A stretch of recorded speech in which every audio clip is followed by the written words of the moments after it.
وديت الصينيه ماما لخالتي صبرا. تسلم يا حبيبي. محشي.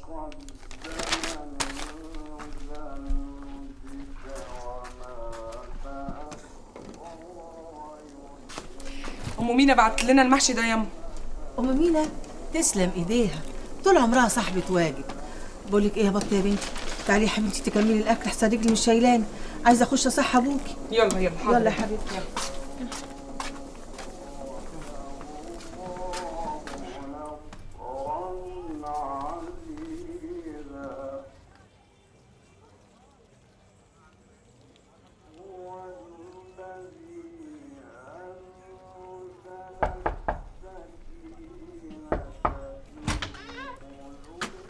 الله، انت صاحي يا امين؟ صدق الله العظيم.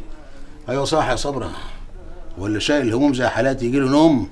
ان شاء الله ربنا مش هيجيب هم ابدا، ربنا يفرج الهموم، قادر يا كريم. امين يا رب يا رب. استغفر الله.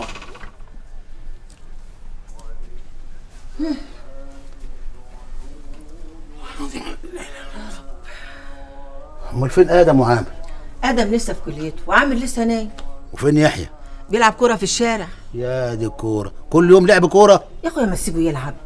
فاكر نفسه ابو تريكه ولا ايه؟ يا اخويا يسمع من بقك ربنا ويبقى زي ابو تريكه، قادر يا كريم يا رب. ايوه دلعي انت فيهم كده لحد ما يبوظوا ان شاء الله. يا اخويا تدلعوا في حياتك ان شاء الله. خليك انت. والله العظيم.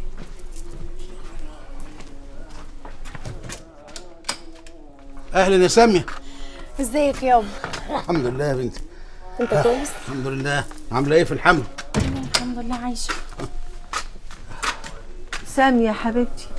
ازيك يابا؟ وحشتيني. وانت كمان. ازيك يا حبيبتي. ازيك يابا؟ الحمد لله يا بنتي. امال فين بطه؟ بطه طالع عينيها في المطبخ، اغيثونا. طب انا هقوم اشوف الاكل. لا خليكي وانا هشوف. طب انا هصحى عامر بقى.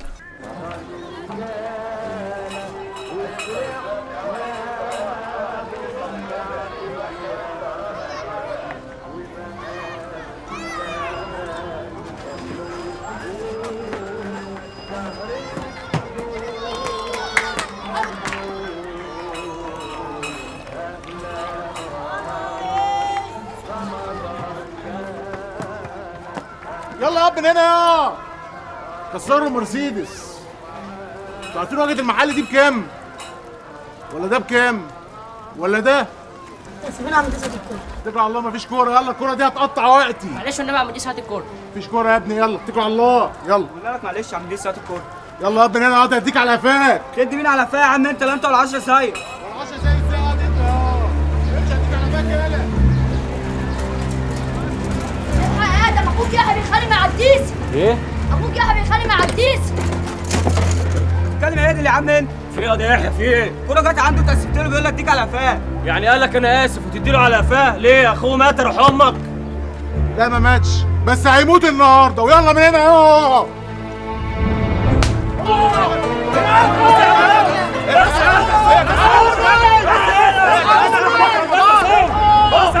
خرب عيش واحد مفيش شطاره والنبي. خلاص يا جدعان ما تفرقوا يا جدعان. يا عم صل على النبي حتى يلا. بس يا ادم خلاص يا ولا الواد ده لو عدى من قدامك بعد كده وما وقفتش تديله تعظيم سلام هطلع عين اهلك، فاهم؟ ماشي يا ادم. ما خلاص يا ديزي لم نفسك يا جدع، احنا في رمضان وخلي عندك دم. خلاص يا ادم حق عليا. وانت لو حد بقى معاك تاني وما خزقتش عينيه هقعدك فوق مع اخواتك مع الحريم، ما تشوفش الشارع ده تاني. عيب عليك يا ابو ادم، انت لو كنت اتاخرت شويه كنت جيت لقيتني معلقه على باب المحل. جدع. لا انت حلو اهي. يلا يا ادم بقى. يلا يا جدعان بساطه دي، كل واحد فين.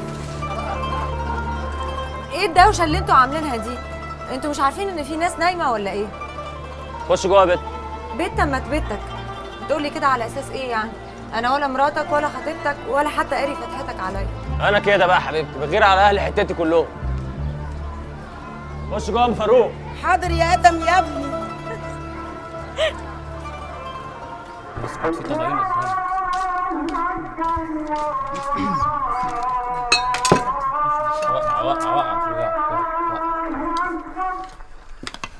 اللهم لك صمت وعلى رزقك افطرت. صمت وافطرت.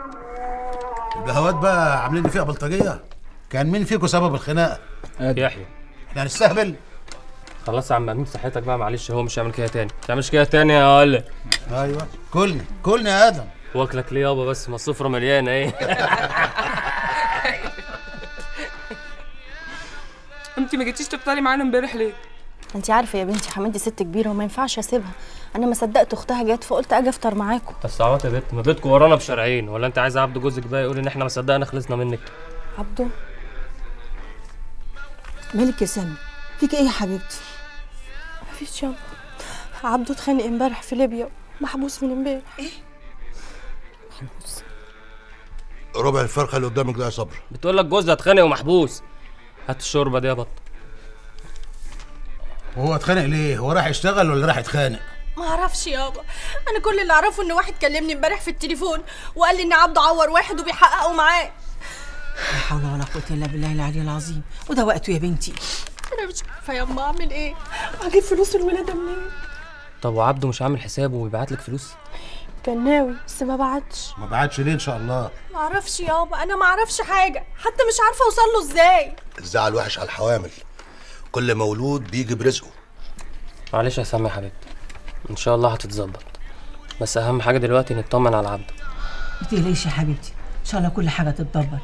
ان شاء الله حاول كده خشي لي الجمعيه وان شاء الله هدبر لك مصاريف الولاده. ما تقلقيش يا حبيبتي. جمعيه؟ هتدفع الجمعيه كل شهر منين ان شاء الله؟ يعني هحاول اشتغل كده كام فستان زياده وربنا يسهلها.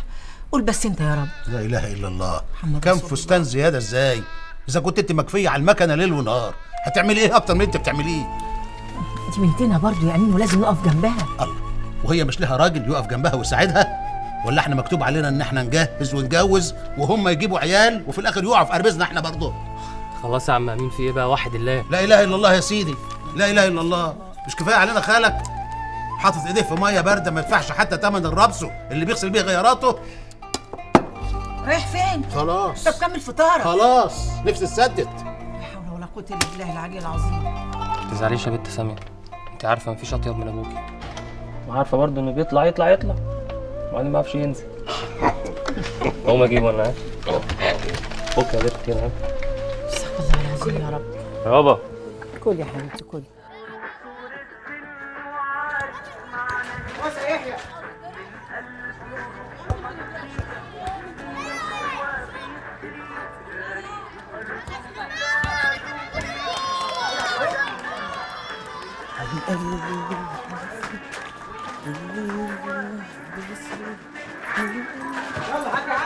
العب يا قفا يا قفا يا هفا، هو ده اللي مقطعهم.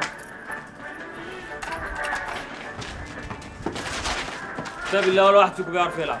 هات الكوره دي، تعال هشوط شوطه واحده. براحتك يا كبير، ده انت لسه مدي الديسي علقه تمام. انت مين يا؟ بقول لكم ايه؟ مين فيكم بيعرف يقف جون حلو؟ مفيش؟ هشوط شوطه، اللي هيصدها اديله 5 جنيه. انا هقف جون. يا خمساتك يا ادم. ادم استنى ما تمشيش، عايزه اقول لك على حاجه. يا ابن المحظوظه يا سيس. ويلس مركز؟ ركز. البس. ايوه فتحي ده كان فتحي عنك انت. كتر خيرك يا ادم، ده ما جاتش من اللي واقفين على النواص. تعالى قلة الادب. ربنا يخليك يا حبيبي. محدش فيكم كل ده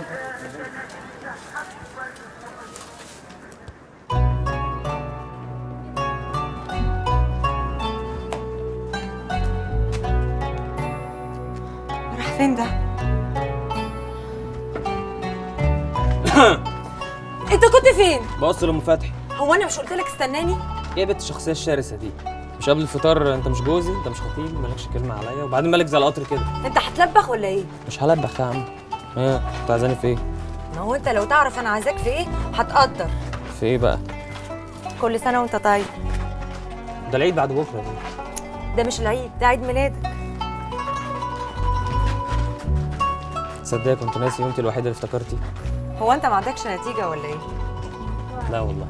29/2 اليوم ده انا لا يمكن انساه، ده بيجي مره كل 4 سنين. ايوه فعلا، سنه كبيسه يعني. اهو اليوم الزياده ده بالنسبه لي احلى يوم. انت بقى يا ستي عيد ميلادك كمان شهرين، ليك عليا اجيب لك حته هديه بس مش هحرقها لك دلوقتي. ايه ده؟ انت فاكر عيد ميلادي يا ادم؟ عيد ميلادك ده يتنسي يا عبيطه؟ وانا انسى برضه سندوتشات المسقعه والمفتقه اللي امك كانت بتعملها لنا؟ سندوتشات مسقعه ومفتقه ايه؟ هو ده اللي انت فاكره؟ بهزر معاك يا عبيطه. والحلاوه والجبنه الرومي والزيتون. جبت لي ايه بقى؟ تصدق الجاكيت ده اصلي؟ بجد عجبك؟ اه والله. يا رب يطلع مقاسك. هيطلع مقاسي. بعدين انت ذوقك حلو يعني، لازم يعجبني.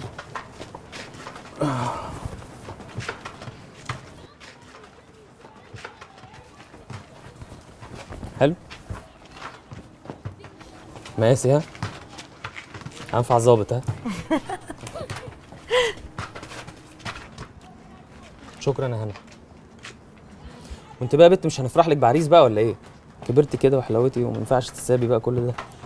ليكي عليا بقى يوم فرحك نزوق لك الفيسبا واديك الكوافير بنفسي. طيب يا هنا.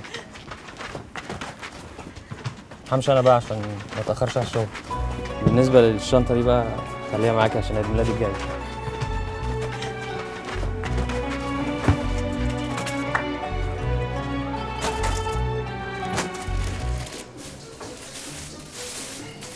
خد يا ادم الطلب ده توصله بسرعه 3 شارع الانوار. 3 شارع الانوار؟ ما تعرفين انا عم عفيفي من التوصيله دي والنبي. ده تبع منطقتك يعني انت لازم توصله. ما المصيبه انه تبع منطقتي. والنبي عم عفيفي عارفين انا من التوصيله دي احسن مني. احنا في العشر الاواخر الواحد ما يبقاش عايز يعني يخرج عن شعوره بقى، انت عارف الدنيا زحمه وكده يعني. ايه علاقة العشر الأواخر بالتوصيله يا عم ادم؟ وانت مال اهلك ياض يا سيرس انت؟ بقول لك يالا لو ما اتظبطتش معايا شايف السيخ ده؟ معلش يا عم عفيفي خلقي ده انا اليومين دول مش عايز افضل كده. لا يا ادم انت حساس قوي وكلك شعور. انت بتاخد راي ولا ايه يا عفيفي؟ ما تودي قد الطلب بدل ما اقطع عنك المرتب. ما تمنع عني المصروف احسن يا عم مرتضى. ادم معلش وصله عشان خاطري. هوصل الطلب ده عشان خاطرك انت. متشكرين يا ادم. الواد ده رخم قوي يا عفيفي ولا انا بتهيألي؟ ادم دماغه ناشفه حبتين بس هو جدع طيب وابن حلال.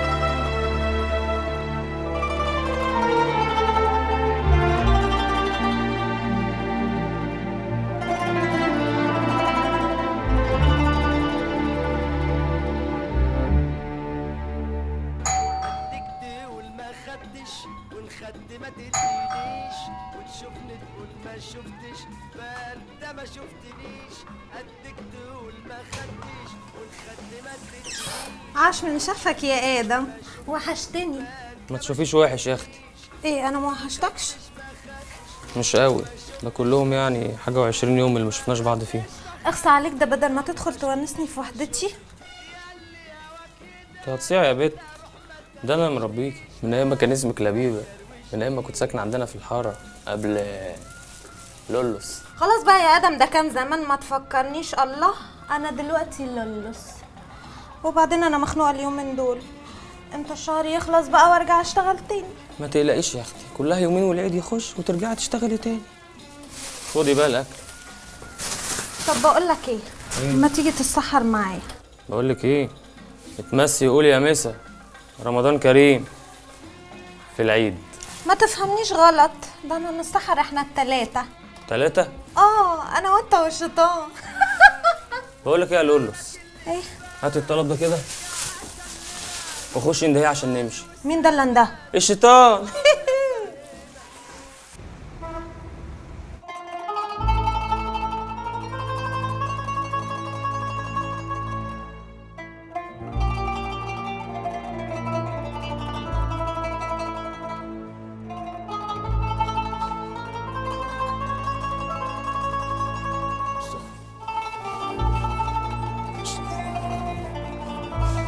حرام يا عم امين. طبعا يا سيدي.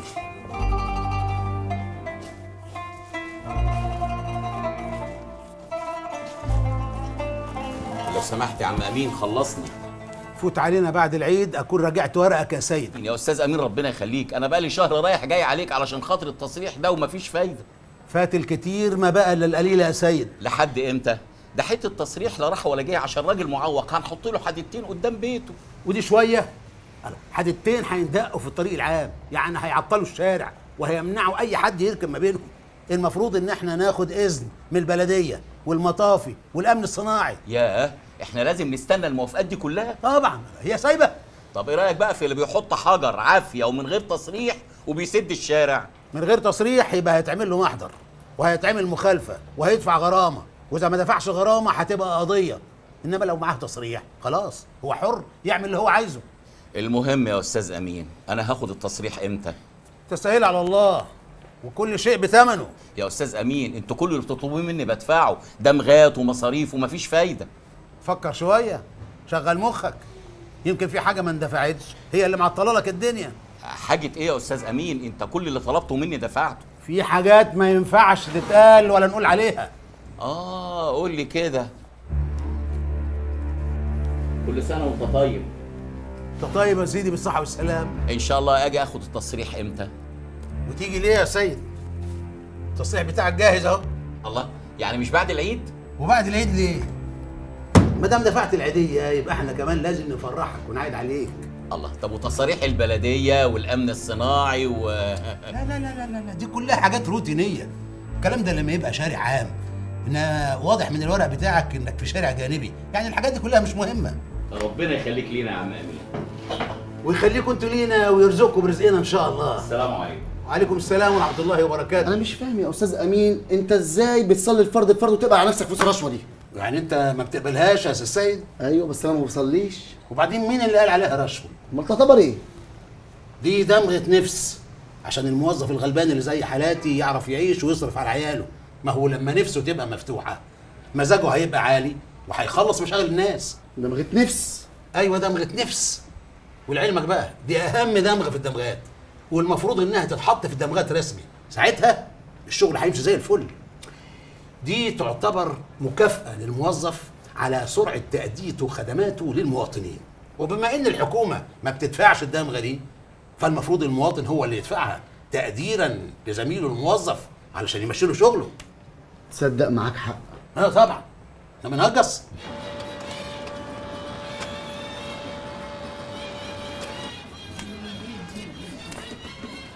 شكرا. بابا اتأخر وهيأخرنا كده على المحاضرة. ها سيبك بقى كده وقولي لي، باركت له على عيد ميلاده؟ باركت له. ها وقال لك ايه بقى؟ مفيش، شكرني ومشي. شكله بيتكسف يعني. مين ده اللي بيتكسف يا بنتي؟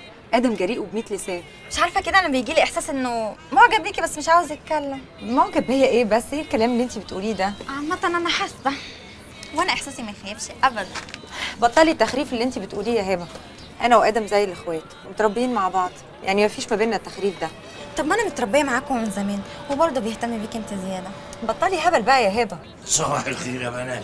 صباح الخير. صباح النور. ازيك يا عم عبيد؟ الحمد لله عايشين بنكافح.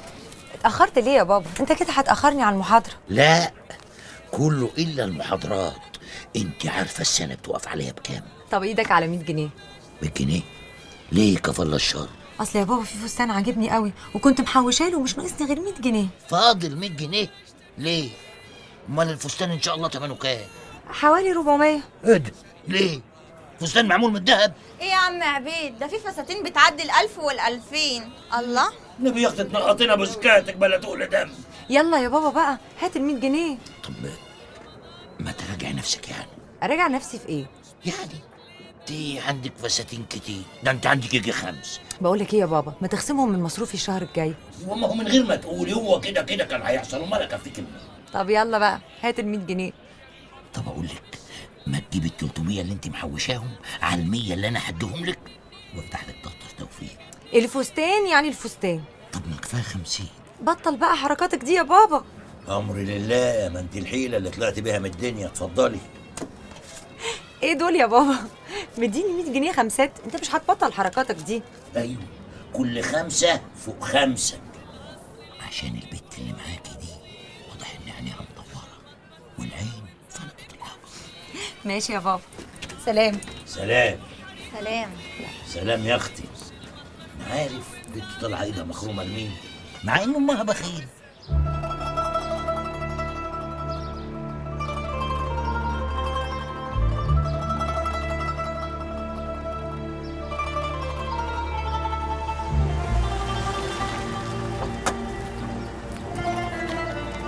سلام انت يا عوض، وقع تليفون.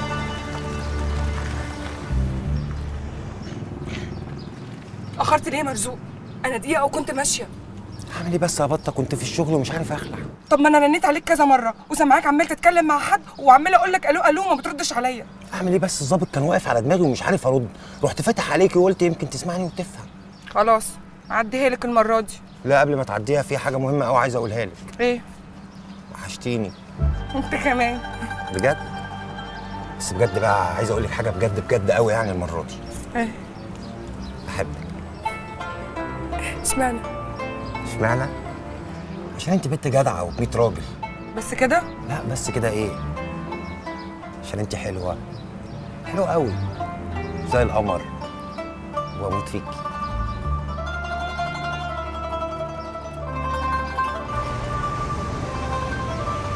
ايه رايكم بقى يا شطنزات في عربيتي الجديده؟ واللون الابيض ايه؟ سبيشال اوردر. ما شاء الله يا معلم. مش لسه مغير عربيه الشهر اللي فات؟ كل شهر بتغير عربيه جديده. الله اكبر. في ايه يا عم انت؟ انا العربيات دي هوايتي، وبعدين دي لعبه الكبار.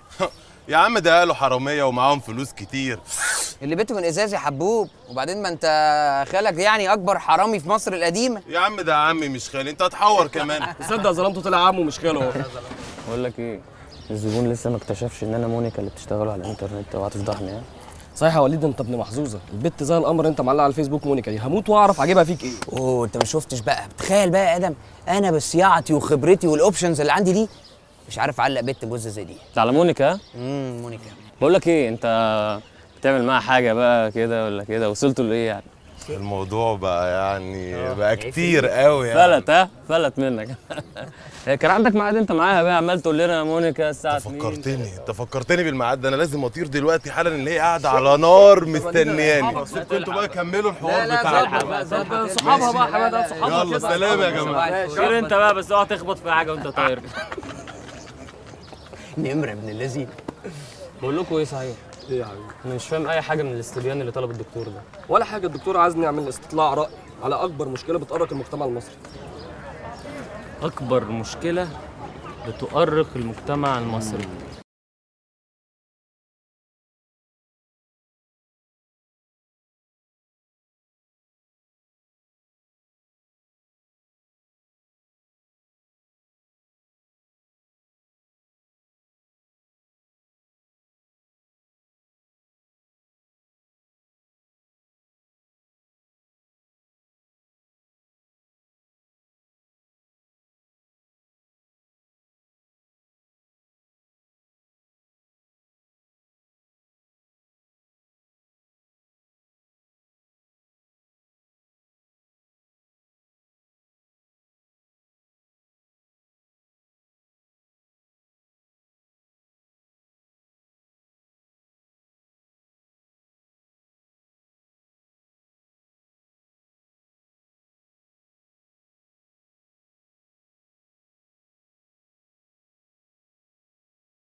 حلوة؟ حلوة أوي. حلوة أوي.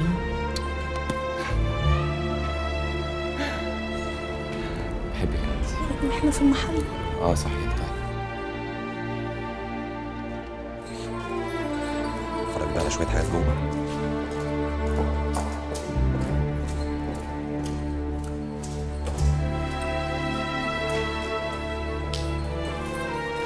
مش قادرة أصدق إنها أخيرا كملت، وبجد طالعة تحفة.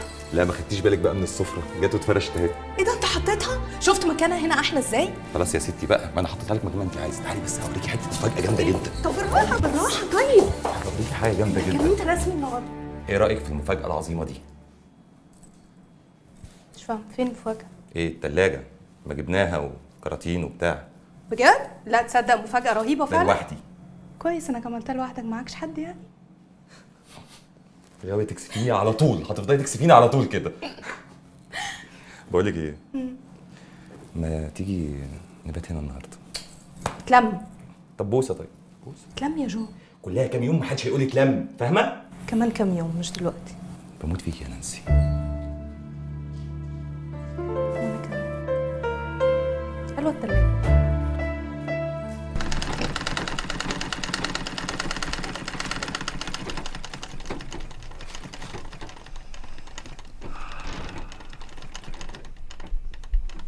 الله، ما رحت شغلك ليه يا عامر؟ ماليش نفسي اروح النهارده. مالكش نفسي يعني ايه؟ هي رحله. يعني هروح اعمل ايه؟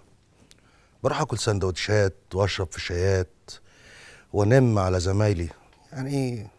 مفيش حاجه مهمه. طيب قول الحمد لله بقى انك انت مش عاطل. انا عاطل برضو، عاطل يا صبرا بس بمرتب. طب احمد ربنا بقى انهم بيدولك مرتب على كده. انا داخل انام، ابقوا صحوني على الفطار. يا ابني انت ما زهقتش نوم؟ يعني عايز انا اعمل ايه يا صبرا؟ تشوف لك اي شغلانه بعد الظهر تزود دخلك تضيع وقتك. شغلانه؟ انا فاضل لي 4 سنين ويبقى عندي 50 سنه. شغل ايه اللي هيقبلني دلوقتي في السن ده؟ وحتى لو قبلوني عاوزين شهاده خبره يا صبرا، وانت عارفه اختي الحكومه ما بتديش خبره. ايوه يا حبيبي، بس يعني ما نفسكش تتجوز وتخلف زي ما خلق ربنا. اتجوز؟ انت بتقولي احلام يا صبرا. الاحلام دي من كتر ما طولت معايا بقت كوابيس. والله بقت كوابيس يا صبرا. بقوم مفزوع منها طول الليل. انا بقوم بلاقي دمعتي على خدي مش حاسس بيها. سايق عليك النبي يا صبرا، سايق عليك النبي يا اختي، متقلبة على اموالي. هبقى كويس، هبقى كويس يا صبرا.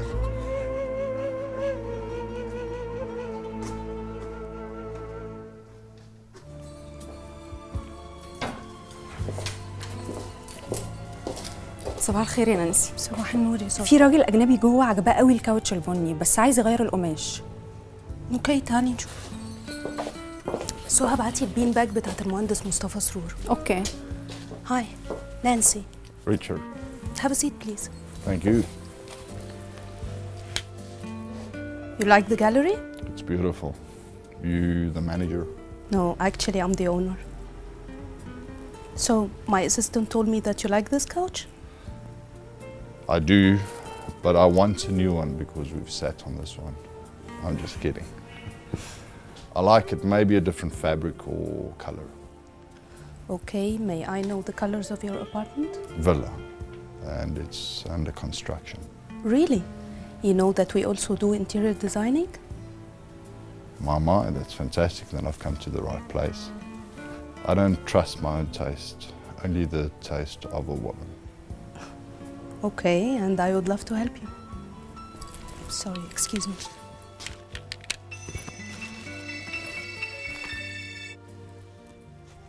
ايوه يا ماما، معلش اصل معايا كلاينت.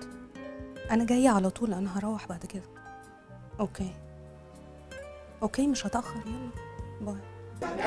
عينيا حاضر.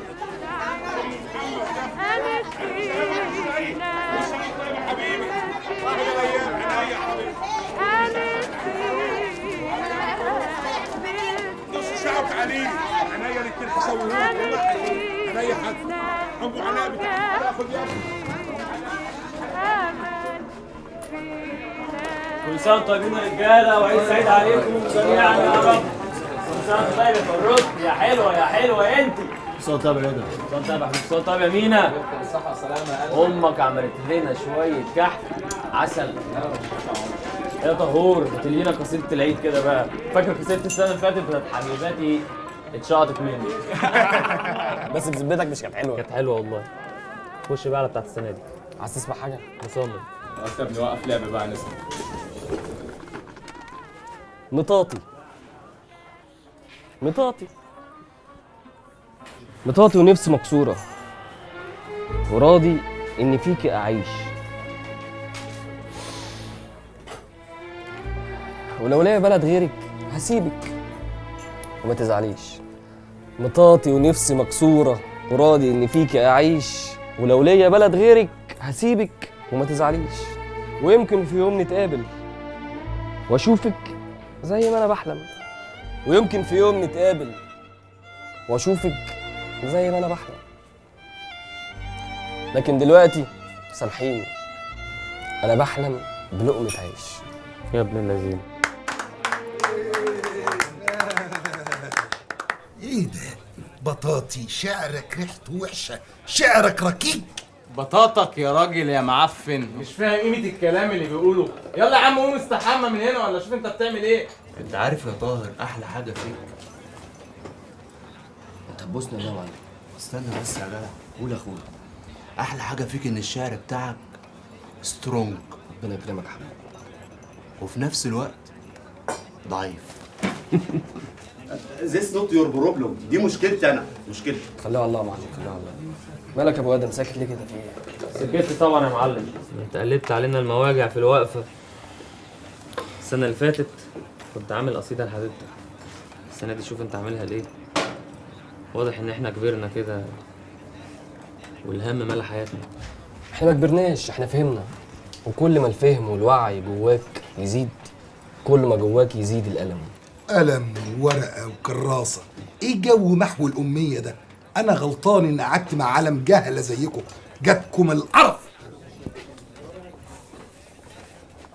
اللي قول يا ادم، هو مين الراجل ده؟ معرفش، انا فاكره جاي معاك. معرفش، انا فاكره جاي معاك. نعم انا معرفش، انا فاكره جاي معاك. مين ده يا حاج؟ معرفش، أنا فاكره معاك. لا يكلف الله نفسا إلا وسعها، لها ما كسبت وعليها ما اكتسبت. ربنا لا تؤاخذنا إن نسينا أو أخطأنا، ربنا ولا تحمل علينا إصرا كما حملته على الذين من قبلنا، ربنا ولا تحملنا ما لا طاقة لنا به، واعف عنا واغفر لنا وارحمنا، أنت مولانا فانصرنا على القوم الكافرين. صدق الله العظيم. اللهم اهدنا فيمن هديت، وعافنا فيمن عافيت، وتولنا واصرف عنا شر ما قضيت، إنك تقضي بالحق ولا يقضى عليك. اللهم بارك لي في أولادي وبناتي واصرف عنهم السوء.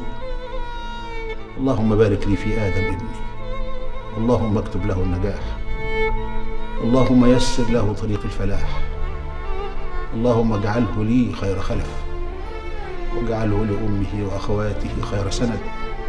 اللهم أعد علينا هذه الأيام بالخير واليمن والبركات. اللهم أعد علينا العيد. اللهم أعنا على ذكرك وشكرك وحسن عبادتك.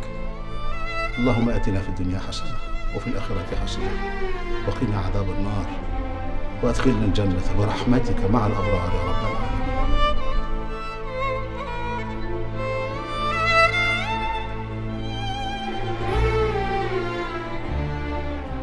اللي قول له عربي 10 سنين ساكن قدامي ومعرفتش معنى اسمك، عربي انجليزي شقلباز، يعني ايه يا معلم؟ عادي يا جدع، ما يضاد الله يرحمه اسمه شقلباز، وشقلباز دي كانت عيله ريتش في وقت الشده، والانجليزي ده بقى اسم الشهره بتاعي، اكمني بشتغل مع الاجانب طول الوقت زي ما انتم شايفين كده. وسايب العيال وامهم فوق السطوح وانت ناطر وسايبهم لوحديهم. الله، ما انا بشقى واتعب واشتغل واعرف نسوان، عشان مين يعني؟ ما هو عشان المدام والاولاد. ونعم الشقة. الله، اعمل ايه يا صاحبي؟ المضطر يركب الغرب. ايه الهرب؟ الصعب يعني. برضه ما فهمتش، يعني انت شغال ايه؟ انا شغلتي ايزي خالص، اضرب المويل بكين المحزق وبروز السمانه واجي فارد على الشازلونج كده. مر تلقط ايه بقى؟ القط النسوان الاجانب من سن ال90 كده وانت طالع. 90 وانت طالع؟ طالع فين يا معلم؟ انت كده طالع على القرافه. قلبنا عداد بدري بدري، وكل ما كانت عظمه كبيره تفرهد وتاكل الطعمه بسرعه. يعني انت من الرجاله اللي بيبيعوا نفسهم عشان خاطر الفلوس. الله ينور عليك. الله، ما هي دي الفرصه يا صاحبي. بس مش دي الفرصه يا صاحبي، الفرصه اللي غنى لها منير وقال عليها ايه؟ الفرصه بنت جميله راكبه عجله ببدال. بدال وجدول وجنزير، وطبعا هتطبلوا له. بقول لكم ايه، ما تاخدوني لفه معاكم.